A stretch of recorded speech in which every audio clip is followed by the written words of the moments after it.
iyadoo muddooyinkii u dambeysay uu taagnaa khilaaf u dhaxeeyay ganacsatada diyaaradaha qaadka keenay ee magaalada Laascaanood ayaa galabta shir jiraayad ay ku qabteen magaalada Laascaanood qaar ka mid ah ganacsatada iyagoo diyaaradaha qaadka keena waxay kaga hadleen hadal xalay ka soo yeeray ganacsade Maxamed Jubtaawi oo ay dusha uga tuuray ganacsadaha reer Hargeysa ee in afdiinle iyo sidoo kale Suldaan Maxamed Cabdiqaadir iyagoona raali gelin ka bixiyay hadalkaasi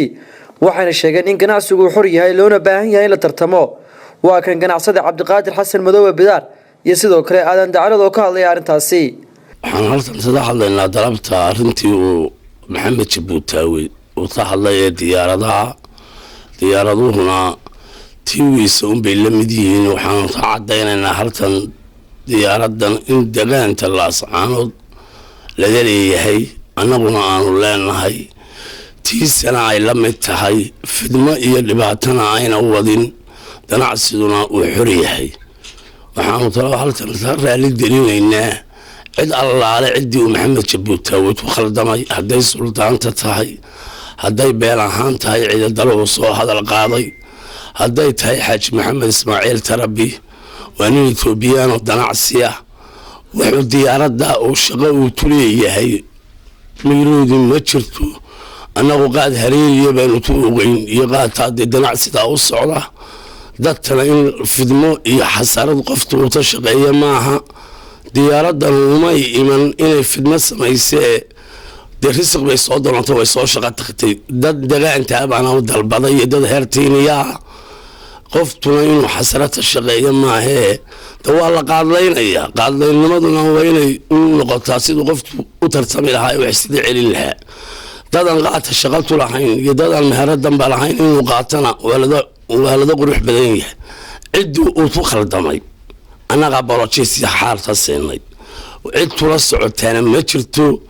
waa talidiyo xaajigana waxaan leenahay Maxamed Jubtaawi laba nin baa waxa la rag baa ciyaar wada ciyaaray dabeetana ragii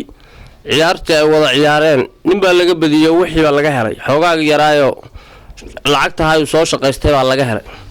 dabeetana ninkii qayl ku dhuftay anagu waxaan u aragnaa marka xaajiga in cambaarayntan iyo waxana waxaan u maleynayaa anagu sooraan oo yiraahdaan arkinay meelaha ka yiraahdo waxbaan cambaaraynaa dad baan cambaarada ka saarana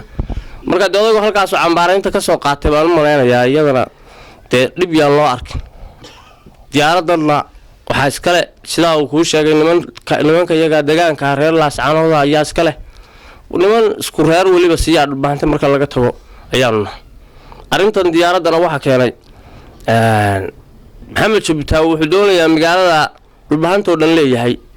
oo wada degan yahay oo umada dhan ka dhaxaysa kaliya inuu ka qaadwaleeyo taasna laga yeeli maayo marka waanu ka raali gelinaynaa inta suldaanku uu horeeyo Suldaan Maxamed Cabdiqaadir in afdiinle qabiil ahaan iyo qoysnimo waa ka raali gelinaa iyo tolka kale uu ku gafeeyo dadku diyaarad labaad baa timid saddexaad iyo mid afraad baan u baahnaa dadka qaadka laga iibinaya way lacagteedaan isticmaalay inuu qof koonto ugu jiro qofna haysto diyaar uma nihin marka in qof ka hadlo yiraahdo hebel baa wax leh kun qof oo kale wax leh haday wax kana anagu soo dhaweynayna wax fad qalan cid samayn kartaa ma jirto Mukhtaar Cabdi Jaamac warbaahinta SBC Laascaanood